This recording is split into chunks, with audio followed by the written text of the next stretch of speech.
রাসূল তখন মদিনার একচ্ছত্র অধিপতি।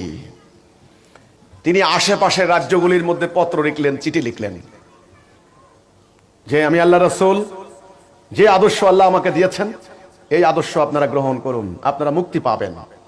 রিসালাতের বার্তা নিয়ে দূত চলে গিয়েছেন, রাসূল চিঠি দিয়েছেন। যেই কারণে মুতার যুদ্ধ হয়েছে, রাসূলের ওই পত্র বাহক একজন দূতকে হত্যা করা হয়েছিল।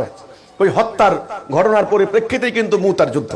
তো দূত গিয়ে পারস্য সম্রাট, কেউ কেউ বলা হচ্ছে খসরু, কেউ বলছে ইয়াজদগিজ, পারস্য সম্রাটের কাছে চিঠি দেওয়া হলো। পারস্য সম্রাট চিঠি পেয়ে রাগে অগ্নিশর্মা হয়ে গেল। কি এত বড় কথা! এই আরবরা সারা বছর আমাদের গোলামি করেছে, আমরা 1200 বছরের ডাইনেস্টি, আমাদের বিশাল আর্মি, বিশাল সিংহাসন। আমাকে বলে কিনা মোহাম্মদ নামে এক লোক, সাল্লাল্লাহু আলাইহি সাল্লাম, মোহাম্মদ নামে এক লোক তার অনুসারী হওয়ার জন্য। এত বড় কথা! তখন পারস্যের প্রদেশ ছিল ইয়েমেন। ইয়েমেনের গভর্নর বাজানকে বলল, এই মদিনায় কে একজন নবী দাবি করছে, আমাকে চিঠি লেখে, ওকে গ্রেফতার করে নিয়ে আসো। বাজান কি করলো, এতটা আন্ডার এস্টিমেট করলো, রাসূলকে গ্রেফতার করার জন্য 2 জন পুলিশ পাঠিয়ে দিল। পুলিশদের চেহারা শুরু অন্যরকম, ইয়া লম্বা লম্বা মুস আছে। দেখবেন বাংলাদেশেও এরকম কিছু ধরনের মাজারে থাকে, একেবারে বিটকুটে চেহারা, খুব লম্বা লম্বা মুস, এদিকে কামানো, কোনো দাড়ি কিছু নাই, দেখতে খারাপ দেখা যায় না, এই লম্বা লম্বা মুস। আমি ফ্রান্সের কিছু ব্যক্তিকেও দেখেছি, কিছু সিনেমাও তারা করে, এই লম্বা লম্বা মুস দেখবেন, এই লম্বা লম্বা মুস। এরা আসলো, রাসূলের কাছে খবর দিলেন, রাসূলের খাদেম, যে ইয়া রাসূলুল্লাহ, বাজানের থেকে 2 জন পুলিশ এসেছে আপনার কাছে, বলছেন যে নিয়ে আসো। রাসূল তাদেরকে দেখেই রাসূল বলছেন, এই তোমাদের চেহারা এমন কে? খেয়াল করুন দাড়ির হাদিস, দাড়ি কোথা থেকে এসেছে, কোন জায়গা, দাড়ির গোড়া কোথায়, একটু আলোচনা শুনুন। আজও পারস্যদের অগ্নি উপাসক, যারা অগ্নি উপাসকদের মধ্যে এই রকমের বিকৃত আধ্যাত্মিক চর্চা আজও আছে। রাসূল তো রাসূল, স্মার্ট সুপুরুষ, সব সময় চিরুনি, কেসি, খুশবু, আয়না সঙ্গে রাখতেন। রাসূল সুন্দর সুপুরুষ, স্মার্ট পুরুষ, লিডার অফ দ্য ওয়ার্ল্ড বলা হয়। ওই সময়ের দুনিয়ার লিডার তিনি।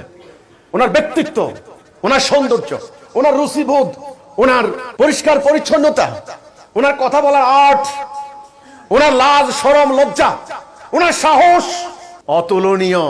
লজ্জায় তিনি নববধূর মতো, আর সাহসে দুনিয়ার সমস্ত বাঘের সাহস একত্রিত করলে রাসূলুল্লাহ সাহসের কাছে হার মানাবে। হুনায়ুনে প্রমাণিত হয়েছে, বহু জায়গায় প্রমাণিত হয়েছে। সে রাসূল তিনি ওই বিকৃত চেহারার, এই লম্বা মুসওয়ালা 2টা লোকের দেখে, আরে ভাই তোদের চেহারা এমন কে? বলছে এটা আমাদের প্রভুর নির্দেশ। মানে প্রভু বলো পারস্যের সম্রাট, আমরা অগ্নি উপাসক, আমাদের মুস এরকম থাকে, এখানে কিছু নাই। রাসূল বলছেন আমাদেরও তো প্রভু আছে, আমাদের প্রভু তো আমাদেরকে ধরনের বলেনি, আমরা মুস খাটো করি, দাড়ি লম্বা করি। এই হচ্ছে হাদিস। তিনি সাহাবীদেরকে বললেন, এই তোমরা মুশরিকদের, অগ্নি উপাসকদের বিরোধিতা করবা। তাহলে সারকামস্টেন্সটা কি? তাদের বিরোধিতা করবা, তাদের জীবন ব্যবস্থা প্রত্যাখ্যান করবা, তাদের শাসন ব্যবস্থা প্রত্যাখ্যান করবা, তাদের আদর্শ প্রত্যাখ্যান করবা, তাদের আকীদা প্রত্যাখ্যান করবা। প্রত্যাখ্যান করতে করতে এ পর্যন্ত আসবা, তাদের মুখের ডিজাইন পর্যন্ত প্রত্যাখ্যান করবা। রাসূল বলছেন আমরা মুস খাটো করি, দাড়ি দীর্ঘ করি। এই হাদিস খানা 2 জন বর্ণনাকারী বর্ণনা করেছেন, আবু হুরায়রা আর হলো আব্দুল্লাহ ইবনে ওমর। এবার পরবর্তীতে সেই আব্দুল্লাহ ইবনে ওমর এক হজের মধ্যে গিয়ে দাড়িকে টেনে ধরে 1 মুষ্টির অতিরিক্ত পাট করে কেটে দিলেন। সেই বর্ণনাও তো আসছে হজের মধ্যে, এই ঘটনাও অনেকে দেখেছেন। ওই উপরের হাদিস বর্ণনাকারী সেই আব্দুল্লাহ ইবনে ওমর। যেই কারণে আজকে ফকিদের মধ্যে স্পষ্ট 2টা মত হয়ে গিয়েছে।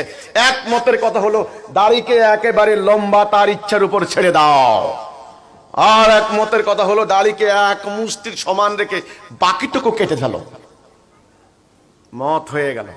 এক মতের কথা হলো মোসকে ছোট করো, আর এক মতের কথা হলো না, মোসকে সাইজে একেবারে দোলা ক্ষেতের মতো করে ফেলো। 2 ধরনের মত হয়ে গেল। বাড়াবাড়ি শুরু, বাড়তে বাড়তে বাড়তে বাড়তে বাড়তে বাড়তে এ পর্যন্ত এসেছে দাড়ি রাখবেন না, ফাসেক, ইসলাম থেকে আউট।